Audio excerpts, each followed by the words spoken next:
Hello dear friends and dear students, today we have a topic that is Kirchhoff's law. एक important topic है examination point of view से. तो Kirchhoff's law, what is Kirchhoff's law? It is used to simplify a complex circuit. अगर आपके पास एक complex circuit होता है जिसमें हमारे पास दो या दो से ज्यादा cells होंगे, resistors होंगे, दो या दो से ज्यादा resistors होंगे, तो वहां पर अगर आपने करंट को या रेजिस्टेंस को या वोल्टेज को कैलकुलेट करना होगा तो आप इस किरचॉफ्स लॉ को यूज करते हो आप. तो किरचॉफ्स लॉ एक ऐसा एक हम कहेंगे एक हमारे पास जो एक ऐसा लॉ है जिस लॉ के जरिए से हम एक कॉम्प्लेक्स सर्किट को, जिसमें मैंने अभी कहा आपको, जिस कॉम्प्लेक्स सर्किट को हम क्या कर सकते हैं, एक सिंप्लीफाई कर सकते हैं और सिंप्लीफाई करके आप इन फिजिकल क्वांटिटीज को कैलकुलेट कर सकते हो, आप करंट को, वोल्टेज को आप कैलकुलेट कर सकते हो आप. तो Kirchhoff's, he was a scientist, he gave this law in 1845 में उसने ये लॉ दिया था. ही गेव टू लॉज, उसने दो लॉज दिए थे. पहला लॉ जो हमारे पास किरचॉफ्स का क्या है, किरचॉफ्स लॉ जिसको कहा जाता है, किरचॉफ्स फर्स्ट लॉ जिसको कहा जाता है, दिस किरचॉफ्स फर्स्ट लॉ, या इसको हम जंक्शन रूल भी कहते हैं इसको. और इसी का तीसरा नाम जो है किरचॉफ्स करंट लॉ भी इसका तीसरा नाम है, जिसको हम केसीएल शॉर्ट में बोलते हैं. तो किरचॉफ्स फर्स्ट लॉ हमें क्या कहता है, ये कह रहा है हमारे पास कि हमारे पास अगर आपके पास जो है तीन या तीन से ज्यादा कंडक्टर्स होंगे, उनमें करंट फ्लो कर रही है, तो the algebraic sum of all the currents meeting at a one junction is equal to 0. तो ये हमारे पास किरचॉफ्स फर्स्ट लॉ की स्टेटमेंट है. It state that the algebraic sum of the currents meeting at a junction in a close circuit is 0. अगर आपके पास एक close circuit है, जैसे हमारे पास देखिए चार कंडक्टर्स हैं यहाँ पर, 1 2 3 4 चार कंडक्टर्स हैं, तो चार कंडक्टर्स हमारे पास एक पॉइंट पर मिल रहे हैं. ये पॉइंट आपके पास O है, जिसको क्या कहा जाता है, जंक्शन कहा जाता है. तो हमारे पास जंक्शंस हमारे पास यहाँ पर है, तो तीन से ज्यादा कंडक्टर्स एक पॉइंट पर मिलने चाहिए. अगर हम कहेंगे दो, तो दो में हमारे पास अगर हमारे पास दो कैंडिडेट्स एक पॉइंट पर मिलते हैं तो उसको नोड्स भी कहा जाता है, उसको नोड कहा जाता है. इसका मतलब तीन से ज्यादा कैंडिडेट्स अगर हमारे पास एक पॉइंट पर मिल रहे हैं तो उसको क्या कहा जाता है, that is known as junctions कहा जाता है. तो पहली स्टेटमेंट ये कह रही है कि अगर हमारे पास ये हमारे पास चार करंट्स हैं, यहाँ पर चार करंट्स में हमारे पास करंट डिफरेंट फ्लो कर रही है. इस करंट में I1, इसमें I2, इसमें I3 और इसमें I4. तो वो चार के चार करंट्स जो हैं वो एक जंक्शन पर, एक पॉइंट पर मिल रही हैं, जिसको जंक्शन कहा जाता है. तो फर्स्ट लॉ हमें ये कहता है the algebraic sum of all the currents, जितनी भी हमारे पास करंट हैं उनका सम जो होता है एक पॉइंट पर हमारे पास एट अ जंक्शन पर जो उनका सम जो होता है, करंट का सम जो होता है वो क्या होता है, वो 0 होता है. तो ये हमारे पास है, जिसको मैथमेटिकल फॉर्म में रिप्रेजेंट करते हैं summation I equal to 0. Summation का मतलब होता है sum of all the currents meeting at a junction is equal to 0. Junction आपके पास O है, तो जितने भी आपके पास करंट हैं वो एक जंक्शन पर मिल रही हैं, O जंक्शन पर मिल रही हैं, तो उनका सम जो हमारे पास क्या होता है, वो 0 होता है. क्लियर आपको? तो ये हमारे पास किरचॉफ्स फर्स्ट लॉ है, जिसको हम केसीएल भी बोलते हैं, किरचॉफ्स करंट लॉ भी हम इसको बोलते हैं. तो देखिए इसमें अब हमारे पास साइन ऑफ कन्वेंशंस, जब भी हम इसको सिंप्लीफाई करेंगे हम, तो साइन ऑफ कन्वेंशंस का ख्याल रखना है किरचॉफ्स फर्स्ट लॉ में. तो साइन ऑफ कन्वेंशंस क्या है, किस करंट को आप पॉजिटिव मानोगे, आप किस करंट को आप नेगेटिव लोगे आप. तो देखिए करंट I1, ये जो हमारे पास करंट I1 है, या हमारे पास करंट I2 है, तो इसको आपने लेना है पॉजिटिव में. और इसके बाद करंट I3 है, करंट I4 है, इसको आपने क्या लेना है, नेगेटिव में लेना है. क्यों लेना है, ये हमने साइन ऑफ कन्वेंशन रिप्रेजेंट किया है. द करंट जो हमारे पास करंट होंगी which are towards the junctions. देखिए I1 एरो देखिए आप नीचे की तरफ है, जंक्शंस की तरफ है. I2 की डायरेक्शन भी नीचे की तरफ है, जंक्शंस की तरफ है. तो जो करंट, जिन करंट्स की डायरेक्शंस टुवर्ड्स द जंक्शन होंगी, तो उन करंट्स को क्या लेना है, आपने पॉजिटिव में लेना है. देखिए I1 और I2 किस में लेना है, हमने पॉजिटिव में लेना है. And the current which are leaving the junctions, जो करंट हमारे पास जंक्शंस को लीव कर रही हैं, वो आपके पास जंक्शन है I3. देखिए एरो बाहर की तरफ निकल रहा है. I4 करंट का भी हमारे पास जो है एरो बाहर की तरफ निकल रहा है. तो तो I3 और I4 करंट जो है ये दोनों करंट जो है वो बाहर की तरफ निकल रही हैं, तो हमारे पास इनका साइन ऑफ कन्वेंशन जो हमारे पास करंट का क्या होगा, वो आपके पास जो होगा वो नेगेटिव होगा। तो सिंपल में आपने ये याद रखना है, the currents which are towards the junctions, जो करंट हमारे पास जंक्शंस की तरफ होंगी, they will be taken as positive, and the currents which are moving away from the junctions, जो हमारे पास जंक्शन से बाहर की तरफ निकल रही हैं करंट जो निकलेंगी, तो उनको आपने क्या लेना है, these currents will be taken as negative, उनको आपने नेगेटिव में लेना है। तो इसका मतलब I1 I2 positive, I3 I4 आपके पास I3 और I4 आपके पास क्या है, नेगेटिव है। तो इसी को अगर हम देखेंगे, आप जो हमारे पास जो स्टेटमेंट है, the algebraic sum of all the currents meeting at a one junction, junction आपके पास ओ है, ये जंक्शन है आपके पास, तो इन तमाम करंट्स का जो सम जो है वो क्या होता है, वो जीरो होता है। इसका मतलब इसको अगर मैं, जो हमारे पास जो स्टेटमेंट है, इसी को अगर मैं मैथमेटिकल फॉर्म में लिखूंगा, मैं जो यहां पर रिप्रेजेंट की है मैंने चार करंट्स, तो I1 प्लस, क्योंकि तमाम करंट्स का सम जो होता है वो जीरो होता है, I1 plus I2 plus minus I3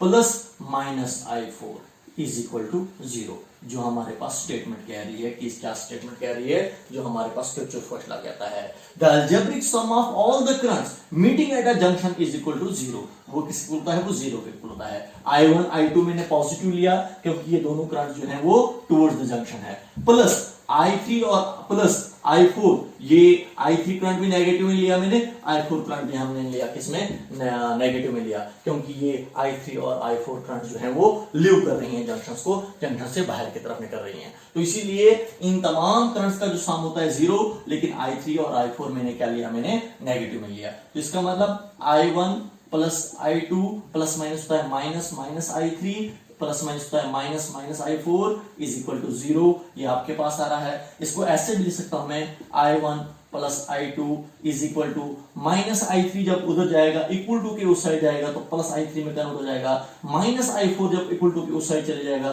तो ये में हमारे पास प्लस I4 में कन्वर्ट हो जाएगा। तो देखिए इसका मतलब किरचॉफ सेकंड लॉ की स्टेटमेंट हमारे पास ये भी आ रही है। देखिए हमारे पास I1 plus I2 is equal to I3 plus I4, इसका मतलब क्या हुआ, इसका मतलब करंट्स टुवर्ड्स द जंक्शंस, जो हमारे पास currents towards the junction is equal to the currents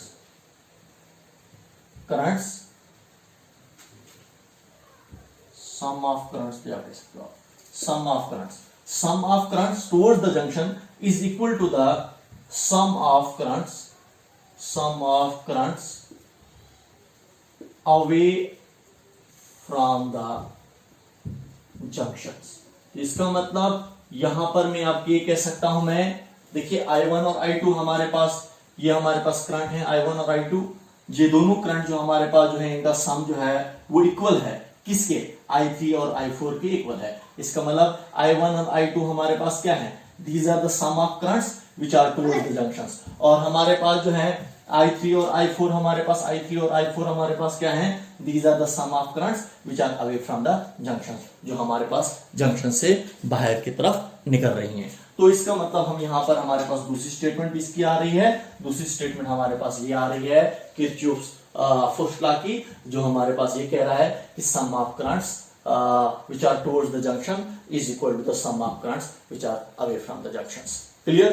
अब हमारे पास जो किरचॉफ फर्स्ट लॉ जो हमारे पास जो है किस प्रिंसिपल पर, किस बेसिक प्रिंसिपल पर बेस्ड है, तो देखिए हमारे पास किरचॉफ फर्स्ट लॉ जो हमारे पास जो है किस बेसिक प्रिंसिपल पर बेस्ड है, it is based on conservation of charge. Important point है ये भी, देखिए ये एक इंपॉर्टेंट पॉइंट है जो हमारे पास कभी बार बोर्ड एग्जाम्स में पूछा जाता है। Kirchhoff first law is based on what principle, तो ये देखिए हमारे पास it is based on conservation of charge, ये हमारे पास किस प्रिंसिपल पर बेस्ड है, हमारे पास किरचॉफ फर्स्ट लॉ है किस प्रिंसिपल पर बेस्ड है? तो किरचॉफ फर्स्ट लॉ जो हमारे पास जो है वो बेस्ड है कंजर्वेशन ऑफ चार्ज पर। देखिए आपने कंजर्वेशन ऑफ चार्ज पढ़ाई है, charge neither be created, charge neither be destroyed but transfer from one form into another form. तो हमारे पास ना कहीं हमारे पास किसी एक पॉइंट पर ना चार्ज क्रिएट होता है, बनता है, ना डिस्ट्रॉय होता है, सिर्फ एक फॉर्म से दूसरी फॉर्म में चले जाता है। तो इसका मतलब हम यहाँ पर हम कहेंगे ये जो हमारे पास किरचॉफ फर्स्ट लॉ जो है ये कंजर्वेशन ऑफ चार्ज पर बेस्ड है। इसका मतलब ये हुआ कि अगर हम एक जंक्शन ले रहे हैं, यहाँ पर ये हमारे पास ओ जंक्शन है, तो यहाँ पर जितना चार्ज होगा, यहाँ पर ना कोई चार्ज हमारा डिस्ट्रॉय होगा ना हमारा चार्ज क्रिएट होगा, जितना चार्ज यहाँ पर होगा उतना ही होगा। तो इसका मतलब जो हमारे पास इनकमिंग चार्ज होगा, समझा, जो हमारे पास incoming charge per unit time, समझा, जो incoming charge per unit time होगा उतना ही हमारे पास आउटगोइंग चार्ज होगा हमारे पास पर यूनिट टाइम। तो जितना एक सेकेंड्स में जितना चार्ज हमारे पास इन हो रहा है वो जंक्शंस पर, उतना ही एक सेकंड्स में हमारे पास जो चार्ज जो है वो आउट हो रहा है। इसका मतलब हमारे पास जितना ओ पॉइंट पर हमारे पास ऑलरेडी जो चार्ज था, जितना चार्ज था वो उतना ही होगा, सेम चार्ज होगा। यहाँ पर ना कोई चार्ज हमें इंक्रीज होगा जंक्शन पर, ना हमारे पास जंक्शन पर चार्ज डिक्रीज होगा। इसका मतलब ये किरचॉफ फर्स्ट लॉ जो हमारे पास जो है वो कंजर्वेशन ऑफ चार्ज को ओबे करता है। क्लियर हुआ आपको? तो ये था आपके पास, that was your Kirchhoff first law. तो इसके बाद आपके पास है किरचॉफ सेकंड। अब आपके पास किरचॉफ सेकंड लॉ है, it is also known as loop rule or Kirchhoff's voltage law. What is the statement of this? In the it states that in closed loop होता है जिसमें हमारे पास करंट फ्लो करती है, क्लोज्ड है, current flow करती है, उसमें the algebraic sum of EMFs is equal to the algebraic sum of the product of resistance and the respective current flowing through them. Summation E represent करता है total sum of EMF को। इस हमारे पास circuit में जितने भी sales हैं उन सेल्स के ईएमएफ का sum is equal to the algebraic sum of the current and their respective resistance. तो ये करंट इनटू रेजिस्टेंस ये भी एक पोटेंशियल डिफरेंस होता है, लेकिन ये हमारे पास हर एक रेजिस्टेंस का पोटेंशियल डिफरेंस। इसका मतलब हर एक रेजिस्टेंस का जो पोटेंशियल डिफरेंस जो होगा that is equal to the sum of the potential difference in each resistance is equal to the sum of the EMF, total sum of EMFs in a closed circuit। समझा? तो इस close circuit में जितने भी EMF होंगे, EMF हुआ हमारे पास एक सेल की वोल्टेज जब हमारे पास सेल में करंट ड्रॉ नहीं होती है, तो उस टाइम हमारे पास उसको सेल की वोल्टेज को क्या कहा जाता है? EMF कहा जाता है। तो इसमें हमारे पास दो सेल हैं, यहाँ पर देखिए E1 और E2 दो सेल हैं हमारे पास। तो इन दो सेल का सम जो होगा वो किस इक्वल होगा? The sum of the potential difference across R1, across R2 and across R3। समझा? उनके इक्वल होगा, जिसको हम पोटेंशियल ड्रॉप भी कहते हैं। समझा? ये हमारे पास अप्लाइड ईएमएफ है, अप्लाइड वोल्टेज है, that is equal to the drop of potential difference. जो हमारे पास पोटेंशियल ड्रॉप हो रहा है इसमें भी और इसमें भी हमारे पास। क्लियर आपको?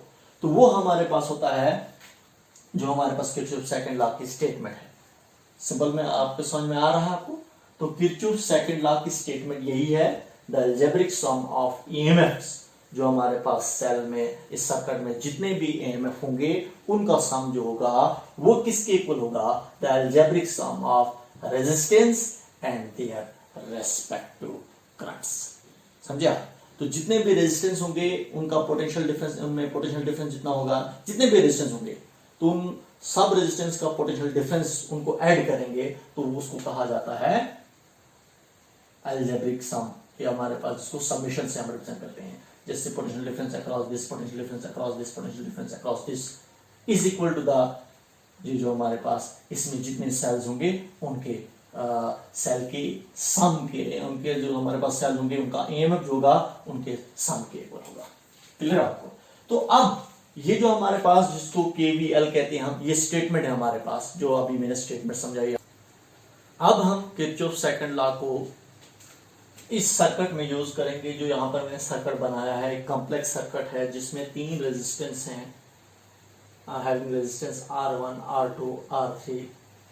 2 सेल्स हैं जिनका EMF E1 और E2 है। यहाँ पर 2 सेल्स हैं। और इस कॉम्प्लेक्स सर्किट को कैसे हम सिंप्लीफाई करेंगे by applying the Kirchhoff second law. तो देखिए सबसे पहले हम ये वाला लूप यूज करेंगे ABEFA। तो अप्लाई किरचॉफ्स वोल्टेज लॉ भी हम इसको कहेंगे हम फॉर लूप का कौन सा यूज करेंगे हम ABEFA, ये वाला लूप। ए से शुरू हुए हम ABEFA, ए पर वापस। तो इस लूप में हम किरचॉफ सेकंड लॉ को अप्लाई करेंगे या हम किरचॉफ वोल्टेज लॉ भी हम कहेंगे। तो देखिए यहां पर आपने साइन ऑफ कन्वेंशंस का ख्याल रखना है। कहां पर हम सेल के EMF को पॉजिटिव लेंगे हम और कहां पर हम पोटेंशियल डिफरेंस को हम पॉजिटिव या नेगेटिव लेंगे। ए से हम शुरू हुए हैं।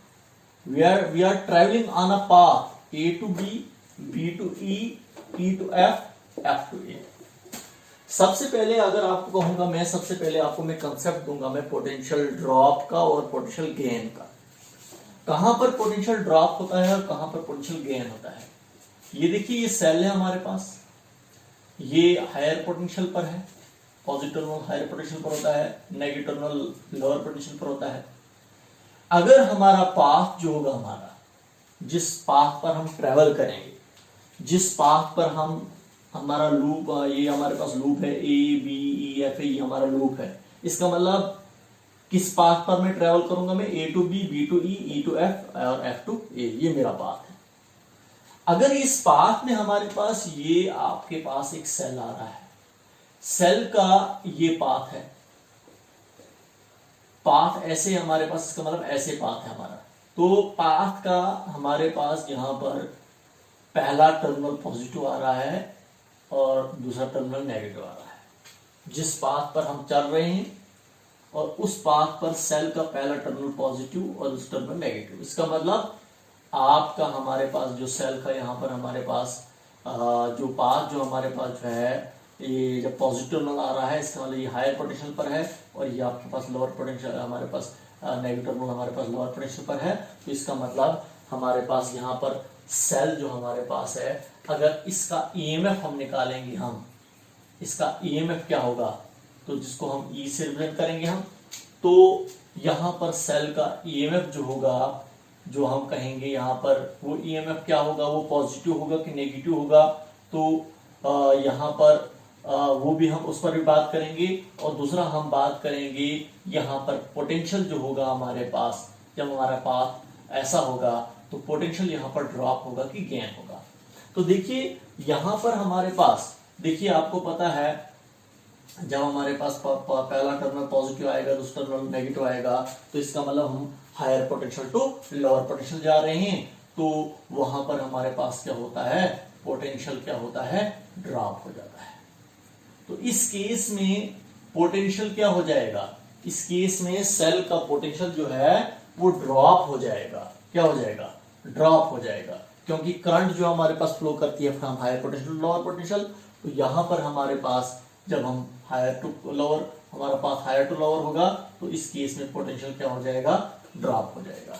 तो जहां पर हमारे पास पोटेंशियल ड्रॉप हो जाता है तो वहां पर सेल का EMF जो होता है वो क्या होता है, वो नेगेटिव में लिया जाता है। तो सेल का EMF जो उस टाइम हम लेंगे, क्या लेंगे हम, नेगेटिव में लेंगे हम।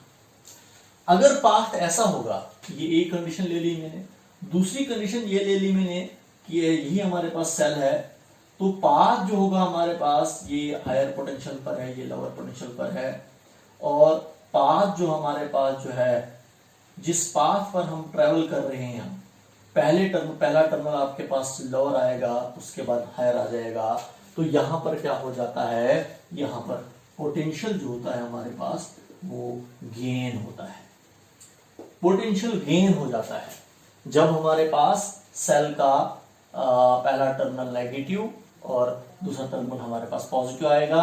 इसका मतलब हम ऐसे चल रहे हैं तो पहला टर्मिनल पॉजिटिव हमारे पास नेगेटिव, इसका मतलब लोअर पोटेंशियल आ रहा है, दूसरा टर्मिनल पॉजिटिव आएगा, हायर पोटेंशियल आ रहा है, इसका मतलब हमारा पाथ जो है वो लोअर टू हायर है। तो जब हमारे पास पाथ जो होगा लोअर टू हायर होगा, हमारे पास lower potential to higher potential की तरफ हम जा रहे हैं सेल में, तो यहां पर क्या होगा, पोटेंशियल गेन हो जाएगा और सेल का ईएमएफ जो होगा यहां पर वो क्या होगा, वो पॉजिटिव होगा। क्लियर हो आपको, समझा आपको। दूसरा पॉइंट आपको बोलूंगा, ये हुआ इन सेल की बात, कब हम सेल को पॉजिटिव लेंगे और कब हम सेल को नेगेटिव लेंगे, इसके ईएमएफ को कब पॉजिटिव लेंगे और कब हम नेगेटिव लेंगे।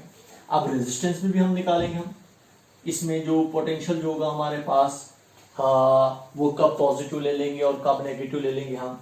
तो यहां पर आपको बोलूंगा मैं, अगर हमारे पास करंट जो हमारे पास क्या है, ये ले रहा हूं मैं, रेजिस्टर्स की बात कर रहा हूं मैं, रेजिस्टर्स की अगर हम बात करेंगे, ये रेजिस्टर्स है, तो इसमें हमारे पास जो है आपको पता है करंट जो फ्लो करती है from higher potential to lower potential flow करती है, न कि lower potential to higher potential flow करती है।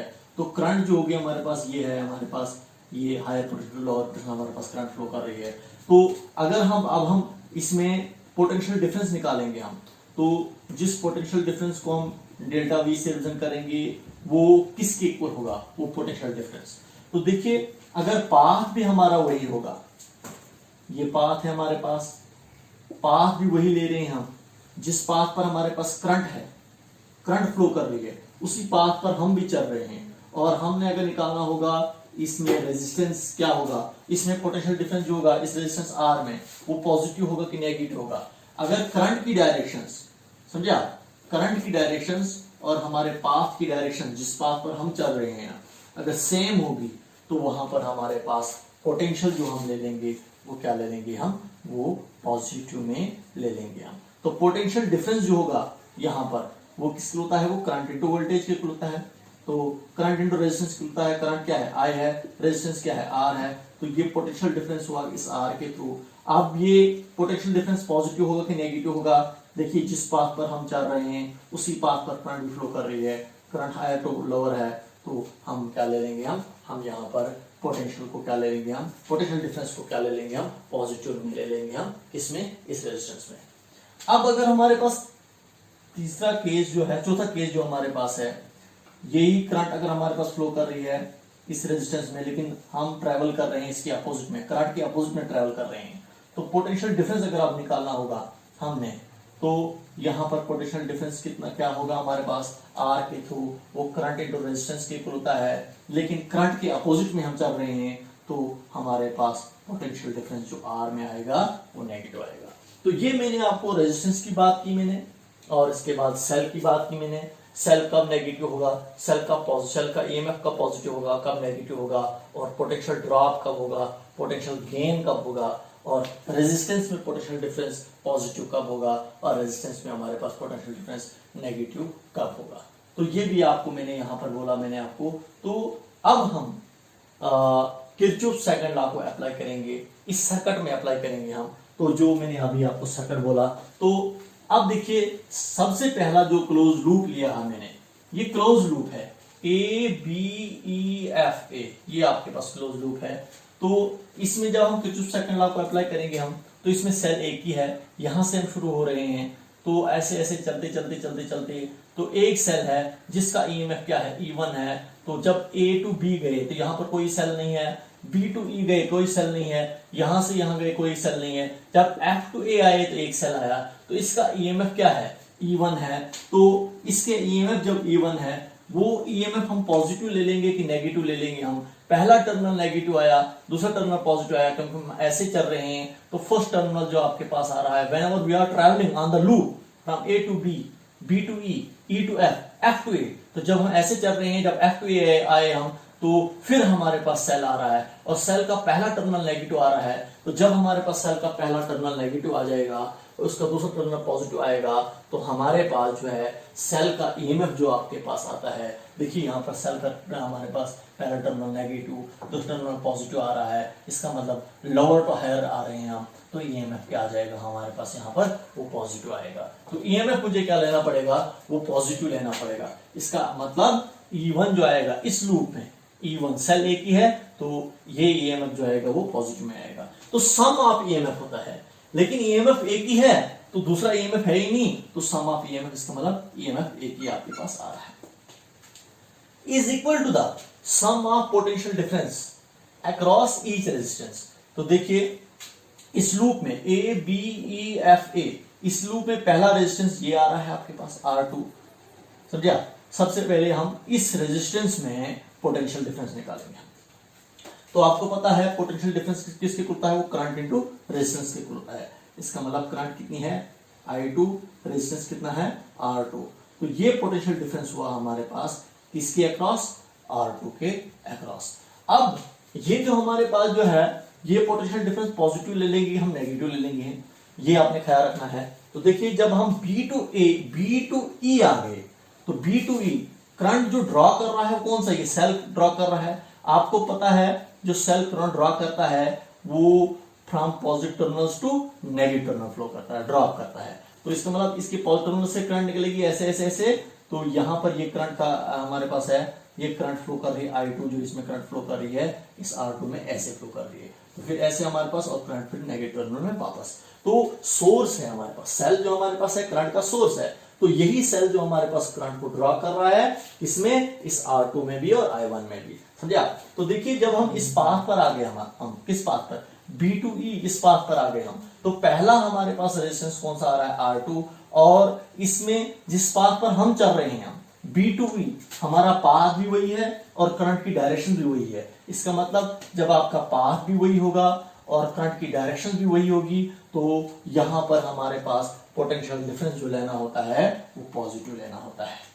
क्लियर आपको, जो अभी मैंने बोला भी था आपको पोटेंशियल डिफरेंस जो हम निकालते हैं whenever the direction of current is same along the direction of the path, जिस पाथ पर हम चल रहे हैं उसी पाथ पर हमारे पास अगर डायरेक्शन ऑफ करंट की डायरेक्शन भी वही होगी, तो हमारे पास पोटेंशियल डिफरेंस जो लेना होगा हमें पॉजिटिव लेना होगा। तो हम A टू B आए, यहां पर कोई रेजिस्टेंस नहीं, फिर B टू E आए तो यहां पर एक रेजिस्टेंस आया, तो इसमें पोटेंशियल डिफरेंस हमने निकाला। तो सम ऑफ पोटेंशियल डिफरेंस, एक पोटेंशियल डिफरेंस ये आया, इसके बाद फिर E टू F आया, यहां पर कोई रेजिस्टेंस नहीं, कोई पोटेंशियल डिफरेंस नहीं होगा हमारे पास। फिर जब हम F टू A आए तो यहां पर एक और रेजिस्टेंस आया, इसका मतलब इसमें भी हमें पोटेंशियल डिफरेंस निकालना होगा। तो इसमें जब पोटेंशियल डिफरेंस निकालेंगे हम R1 में, तो पोटेंशियल डिफरेंस होता है करंट इनटू रेजिस्टेंस। तो करंट कितना है इसमें I1, रेजिस्टेंस कितनी है इसमें R1। अब ये जो हम पोटेंशियल डिफरेंस जो निकाला हमने I1 R1, ये पॉजिटिव होगा कि नेगेटिव होगा। देखिए हम F टू A आ रहे हैं, तो जब F टू A आ रहे हैं हम, तो करंट की डायरेक्शन भी यहीं की तरफ, करंट की डायरेक्शन भी यहीं की तरफ, और हमारा पाथ भी वहीं की तरफ, F टू A, पाथ और करंट की डायरेक्शन एक जैसी। इसका मतलब हमारे पास पोटेंशियल जो लेना होगा, पोटेंशियल डिफरेंस जो लेना होगा वो पॉजिटिव में लेना होगा। तो ऐसे हम किरचॉफ्स सेकंड लॉ को अप्लाई करते हैं और एक इक्वेशंस बनाते हैं, जिस इक्वेशंस को बाद में सिंपलीफाई करते हैं, और करंट और रेजिस्टेंस जो भी आपने निकालना होगा, करंट या वोल्टेज जो भी आपने निकालना होगा, करंट और रेजिस्टेंस जो निकालना होगा वो आप निकाल सकते हो आप। तो पहला लूप निकाला, यूज किया मैंने A B E F A, और इसमें मैंने किरचॉफ्स सेकंड लॉ को अप्लाई किया। देखिए sum of EMFs is equal to the sum of potential differences. ये हमारे पास समेशन रिप्रेजेंट करता है ना potential, sum of potential difference को। तो IR क्या है, ये पोटेंशियल डिफरेंस होता है IR। तो I1 I2 R2 potential difference across this, और I1 R1 potential difference across this. तो sum of potential differences is equal to the sum of applied EMF, समझा। तो वही हमारे पास हुआ जो मैंने कहा था, the algebraic sum of EMF is equal to the algebraic sum of resistance and their algebraic sum of the product of resistance and their respective currents. तो इन सब देखिए हमारे पास potential difference across this, potential difference across this, इनका sum जो होगा वो किस इक्वल होगा, ये अप्लाइड EMF के इक्वल होगा। हमने किरचॉफ सेकंड लॉ को इस लूप में यूज किया। अब दूसरा लूप यूज करेंगे, बड़ा वाला लूप, बाहर वाला जो हमारे पास ABCDEFA, देखिए बाहर वाला लूप हम यूज करेंगे। तो इसमें हम किरचॉफ सेकंड लॉ को अप्लाई करेंगे। हम अप्लाई किरचॉफ्स वोल्टेज लॉ भी हम इसको कहेंगे हम फॉर क्लोज्ड लूप। क्लोज हुआ, इसमें करंट फ्लो करती है। लूप कौन सा यूज कर रहे हैं हम? अब आपके पास लूप जो है वो ABCDEFA। तो देखिए ABCDEFA, तो बाहर वाला लूप है हमारे पास। यहां पर कोई रेजिस्टेंस नहीं है, यहां पर पहला सेल है, एक सेल है, यहां पर एक रेजिस्टेंस, यहां पर कोई रेजिस्टेंस नहीं। यहां पर जब इस पाथ पर आए हम F to A, तो यहां पर रेजिस्टेंस भी और सेल भी आ रहा है इस पाथ पर। अब यहां पर इस पाथ पर हम किरचॉफ सेकंड लॉ को अप्लाई करेंगे। तो देखिए सम ऑफ EMFs, जब A to C आए हम, कोई EMF नहीं। जब C to D आए तो एक EMF E2 आपके पास आ रहा है, तो E2। अब E2 पॉजिटिव लोगे कि नेगेटिव लोगे आप? Whenever you are travelling on the loop, ये साइन ऑफ कन्वेंशन है। जब आप लूप पर चलोगे आप, तो जब हमारे पास सेल का पहला टर्मिनल पॉजिटिव आता है, समझे आप, सेल का पहला टर्मिनल पॉजिटिव आएगा और दूसरा टर्मिनल नेगेटिव आएगा, तो सेल का EMF जो लिया जाता है वो क्या लिया जाता है? वो हमारे पास नेगेटिव लिया जाता है। क्लियर आपको? जो अभी मैंने कहा क्यों नेगेटिव लिया जाता है वो अभी मैंने डिस्कस भी किया था। ये वाला केस है, यहां पर हमारे पास क्या है, हम हायर टू लोअर जा रहे हैं, EMF नेगेटिव, पोटेंशियल ड्रॉप हो जाएगा, समझे आप, क्योंकि इसी पाथ पर चल रहे हैं हम। तो जब देखिए हम A to B आए, कोई रेजिस्टेंस कोई सेल नहीं, B to C आए, कोई रेजिस्टेंस कोई सेल नहीं, लेकिन C to D जब गए हम, तो एक सेल आया आपका, इसका EMF E2 होगा और EMF क्या होगा हमारे पास का? नेगेटिव होगा, क्योंकि इसका पहला टर्मिनल आपके पास जो आ रहा है वो पॉजिटिव आ रहा है, दूसरा टर्मिनल नेगेटिव आ रहा है। सम ऑफ EMF, पहले हम EMF की बात करेंगे। तो C to D भी हो गया, एक ही सेल था। इसके बाद D to E कोई सेल EMF सेल नहीं, फिर E to F कोई सेल नहीं, फिर F to A आए हम, तो पहला दूसरा सेल आ गया आपके पास। लेकिन सेल का जब F to A आए हम, तो इसका सेल का पहला टर्मिनल नेगेटिव आया, दूसरा टर्मिनल पॉजिटिव आया। इसका मतलब ये नेगेटिव होता है लोअर पोटेंशियल, पॉजिटिव होता है हायर पोटेंशियल। इसका मतलब lower potential to higher potential हम आ रहे हैं। तो यहाँ पर जब lower potential to higher potential आते हैं हम, पाथ ऐसा होगा, ये हम ऐसे चल रहे हैं, ऐसे ऐसे ऐसे ऐसे ऐसे और ऐसे। तो यहाँ पर हमारे पास क्या आ रहा है ना, हम लोअर टू हायर जा रहे हैं, तो EMF क्या होगा हमारे पास? पॉजिटिव होगा हमारे पास और पोटेंशियल गेन हो जाएगा। तो यहाँ पर E1 जो आएगा वो क्या आ जाएगा? पॉजिटिव आएगा। तो ये हो गया हमारे पास sum of EMF in a close loop. पहले हमने EMF का सम किया, किसका? E2 प्लस E1, लेकिन E2 आपका नेगेटिव आया, क्योंकि साइन ऑफ कन्वेंशंस को यूज करके आपके पास ये नेगेटिव आया। ये हो गया सम ऑफ EMF। अब सम ऑफ पोटेंशियल डिफरेंसेस। तो देखिए सब पहले हम A to B, फिर B to C, कोई रेजिस्टेंस नहीं, लेकिन जब C to D आए तो पहला रेजिस्टेंस आया R3। तो इसमें पोटेंशियल डिफरेंस कितना होगा? I3R3, ये हुआ पोटेंशियल डिफरेंस अक्रॉस R3। अब ये पोटेंशियल डिफरेंस पॉजिटिव होगा कि नेगेटिव होगा? देखो ये सेल जो है ये भी करंट ड्रॉ करता है फ्रॉम पॉजिटिव टू नेगेटिव। तो ये करंट जब ड्रॉ करेगा तो ऐसे ऊपर से भी करंट आ रही मिलेगी, और यहां पर हमारे पास जो है इस रेजिस्टेंस में भी करंट आएगी, क्योंकि यहां से निकलेगी ऐसे ऐसे ऐसे ऐसे। तो यहां पर ऐसे हमारे पास आ रही है, इस R3 रेजिस्टेंस में भी करंट फ्लो करेगी, कौन सी? I3 करंट, क्योंकि पॉजिटिव टर्मिनल से करंट निकलती है सेल से और नेगेटिव टर्मिनल में वापस आ जाती है। तो ऐसे करंट वापस आ जाएगी, इसका मतलब R3 में भी करंट फ्लो कर रही है, वो कौन सी होगी? I3, और वो उस करंट की डायरेक्शन जो होगी वो D to C होगी। लेकिन हमारा पाथ कौन सा है? हम ऐसे चल रहे हैं, C to D चल रहे हैं। इसका मतलब we are travelling opposite to the direction of current. Current की डायरेक्शन वहां से यहां की तरफ, हम यहां से वहां की तरफ, इसलिए पोटेंशियल डिफरेंस जो लेना पड़ेगा मुझे R3 के अक्रॉस, वो नेगेटिव लेना पड़ेगा। क्लियर? ये हुआ A to B, B to C, C to D। अब D to E कोई रेजिस्टेंस नहीं, E to F कोई रेजिस्टेंस नहीं, लेकिन F to A जब आए तो रेजिस्टेंस आ गया आपके पास, कौन सा? R1। तो इसमें आप पोटेंशियल डिफरेंस निकालेंगे। देखिए हम F to A आए तो करंट की जो डायरेक्शन है I1 की, तो वो भी F to A ही है, तो यहां की तरफ करंट की डायरेक्शन भी यहीं की तरफ, हमारा पाथ भी यहीं की तरफ। तो इसलिए पोटेंशियल डिफरेंस जो ले लेंगे हम, जो हमारे पास पोटेंशियल डिफरेंस अक्रॉस R1 होगा, वो क्या होगा? वो पॉजिटिव में होगा, I1 R1। तो ये हमने किरचॉफ सेकंड लॉ अप्लाई किया पहले वाले लूप में पहला लूप लिया था मैंने ए बी ई एफ ए, और दूसरा वाला लूप लिया मैंने A B C D E F A. तो दोनों में मैंने किरचॉफ सेकंड लॉ को अप्लाई किया, और किरचॉफ सेकंड लॉ को अप्लाई करके मैंने एक इक्वेशंस बनाई। देखिए इक्वेशंस बनाई मैंने, और एक सिंपल, ये जो हमारे पास एक कॉम्प्लेक्स सर्किट था इसको मैंने सिंपल फॉर्म में लाया।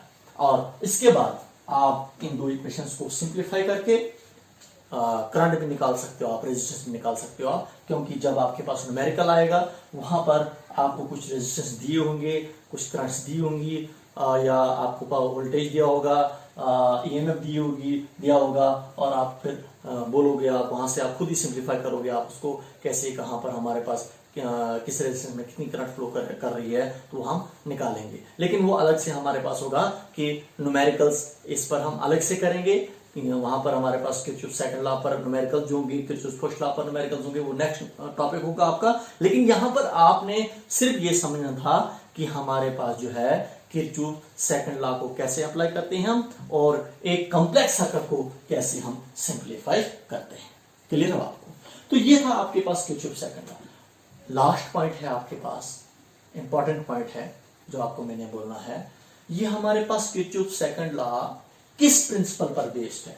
तो देखिए किरचॉफ सेकंड लॉ जो हमारे पास जो है ये किस प्रिंसिपल पर बेस्ड है, तो it is based on conservation of energy.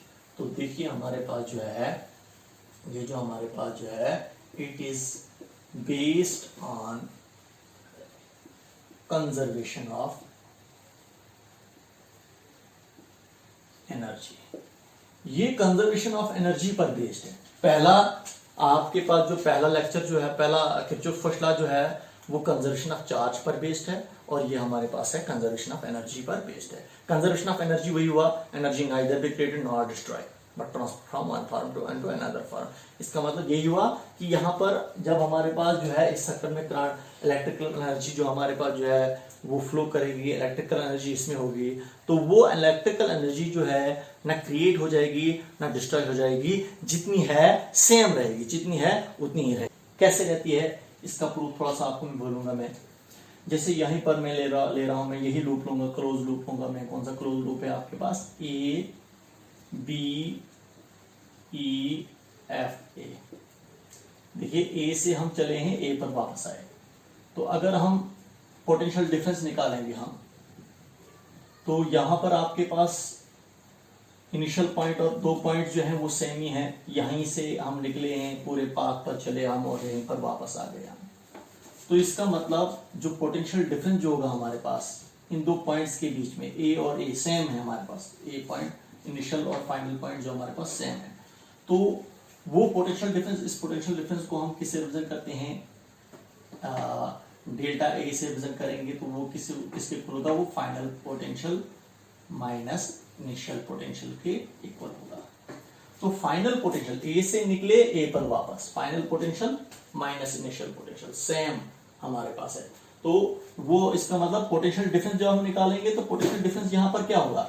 जब हमारे पास दो पॉइंट जो है हमारे पास वो सेम ही है, एक ही पॉइंट है हमारे पास, वहीं जहां से निकले वहीं पर पहुंचे हम, तो इसका मतलब वो जो पोटेंशियल डिफरेंस होता है, जो हम डेफिनेशन बोलते हैं potential difference between the two points, वो किसको होता है? It is equal to the amount of work done to move a unit positive charge from one point to another point.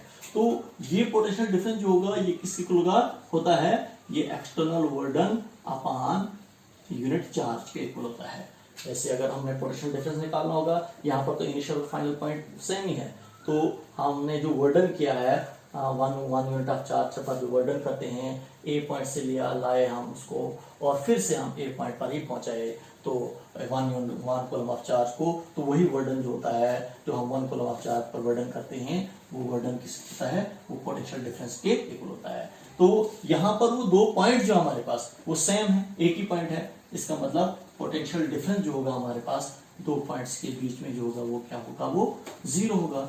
और यहाँ पर हमारे पास जब हमारे पास पोटेंशियल डिफरेंस तो जीरो होगा ही होगा, क्योंकि वो यहाँ से भी आपको मैं बोलूंगा, मैं जब इनिशियल और फाइनल पोजीशन आपके पास सेम मिलेगी तो वर्डन क्या होगा आपके पास? वो वर्डन जीरो होगा। क्लियर आपको? तो हमारे पास वर्डन जो आ रहा है, जो हम वन कूलम ऑफ चार्ज का जो वर्डन कर रहे हैं वो जीरो कर रहे हैं, क्योंकि इनिशियल 1 कूलम ऑफ चार्ज को ए से लाया हमने, फिर से ए पर पहुंचाया, इसका मतलब वर्डन हमारा क्या होगा, वो 0 होगा। इसका मतलब पोटेंशियल डिफरेंस जो आपके पास आ रहा है, ये डेल्टा वी है, पोटेंशियल डिफरेंस जो आपके पास आ रहा है वो कितना आ रहा है, वो 0 आ रहा है। लेकिन यहाँ पर पोटेंशियल डिफरेंस क्या है, वो यही ए पॉइंट है। तो जब वर्डन 0 होगा, जब हमने 1 कूलम ऑफ चार्ज को पूरे पाथ पर चलाया और वापस लाया वहीं पर, तो वर्डन हमारे पास 0 होगा। इसका मतलब potential difference at point A जो होगा हमारे पास, वो क्या होगा, वो भी 0 होगा। तो ये पोटेंशियल डिफरेंस आपके पास 0 आ रहा है, और वर्डन हमने जो किया 1 कूलम ऑफ चार्ज पर, वो भी 0 आ गया आपके पास। तो यही वर्डन जो होता है हमारे पास, या आपको बोलूंगा मैं, जो हमारे पास वर्डन जो होता है वो एनर्जी के इक्वल होता है, चेंज ऑफ एनर्जी इक्वल होता है। तो चेंज ऑफ एनर्जी जो होता है हमारे पास, जिसको हम डेल्टा यू से रिप्रेजेंट करेंगे, तो चेंज ऑफ एनर्जी जो होता है वो किसके होता है, वो वर्डन के होता है, क्योंकि warden is stored in the form. जब भी हम किसी एक बॉडी पर काम करेंगे तो वही काम जो होता है वो एनर्जी में स्टोर हो जाता है। तो चेंज ऑफ एनर्जी जो होता है वो वर्डन के इक्वल होता है। और यहाँ पर हम जो वर्डन करते हैं, या तो कंजर्वेटिव फोर्स से, जो इलेक्ट्रोस्टैटिक फोर्स के अगेंस्ट, जिसको हम चेंज ऑफ एनर्जी जो होगा वो नेगेटिव ऑफ वर्डन के इक्वल होगा, या हमारे पास चेंज ऑफ एनर्जी जो होगा वो हमारे पास पॉजिटिव ऑफ वर्डन के इक्वल होगा, लेकिन एक्सटर्नल वर्डन। तो एक्सटर्नल वर्डन की वजह से जो हम वर्डन होगा, चेंज ऑफ एनर्जी जो होगा वो एक्सटर्नल एनर्जी के इक्वल होगा, लेकिन वो वर्डन जो होगा वो पॉजिटिव होगा। लेकिन अगर हम कंजर्वेटिव, जो इलेक्ट्रोस्टैटिक फोर्स है जो पाथ पर डिपेंड नहीं करेगी, ये कंजर्वेटिव फोर्स है, तो हमारे पास जो है यहाँ पर चेंज ऑफ एनर्जी जो होगा वो नेगेटिव ऑफ कंजर्वेटिव वर्डन के इक्वल होगा। तो यहाँ पर देखोगे आप, देखिए इस केस में देखोगे आप, तो चेंज ऑफ वर्डन जो हमारे पास है, वर्डन जो आपके पास आ रहा है, जब हमने 1 कूलम ऑफ चार्ज को पूरे पाथ पर चलाया और फिर वहीं पर लाया, वर्डन आपके पास क्या आ रहा है, वो 0 आ रहा है। इसका मतलब हमने कोई काम नहीं किया इस सर्किट में। जब हमने चार्ज को मूव कराया तो पूरे इस क्लोज पाथ पर, क्योंकि बात चल रही है पूरे क्लोज पाथ होता है, जहां से लाया लिया हमने वहीं पर पहुंचाया, फिर से वापस देखिए ए बी ई एफ ए, वापस वहीं पर पूरे पाथ पर, फिर से वहीं पर वापस। इसका मतलब हमने कोई वर्डन नहीं किया, इसका मतलब हमने कोई काम नहीं किया। 1 कूलम ऑफ चार्ज ने कोई काम नहीं किया, एक्सटर्नल कोई वर्डन नहीं हुआ। जब वर्डन नहीं हुआ तो एनर्जी इस सर्किट ने कोई गेन की, ना एनर्जी इस सर्किट ने कोई लॉस की। तो इसका मतलब चेंज ऑफ एनर्जी जो होगा वो 0 होगा। इसका मतलब एनर्जी कोई चेंज नहीं हुई। तो जब हमारे पास कोई एनर्जी चेंज नहीं हुई, इसका मतलब एनर्जी हमारे पास कंजर्व रही। तो यही था आपके पास किरचॉफ सेकंड लॉ, जो जिसका प्रिंसिपल किस पर बेस्ड है, कंजर्वेशन ऑफ एनर्जी पर बेस्ड है। सिंपल में यही कहूंगा आपको मैं। इस में हमारे पास क्या होता है, इसमें जो 1 कूलम ऑफ चार्ज पर एक जो हम क्लोज लूप लेते हैं, वहां पर वर्डन क्या होता है, वो 0 होता है। जब वर्डन 0 होगा तो हमारे पास क्या होगा, एनर्जी जो हमारे पास जो सर्किट जो है ना वो कंज्यूम करेगा ना वो गेन करेगा, वहां पर एनर्जी चेंज नहीं होगी। समझा? जब एनर्जी चेंज नहीं होगी तो इसका मतलब वहां पर हमारे पास एनर्जी सेम रह रही है। तो इसीलिए हम इसको कहेंगे कि जो सेकंड लॉ जो है वो कंजर्वेशन ऑफ एनर्जी को ओबे करता है। तो ये था आपका किरचॉफ्स लॉ, इंपॉर्टेंट टॉपिक था। इसके बाद जो नेक्स्ट लेक्चर होगा वो इस पर हम न्यूमेरिकल करेंगे। तब तक के लिए okay, good bye, thank you.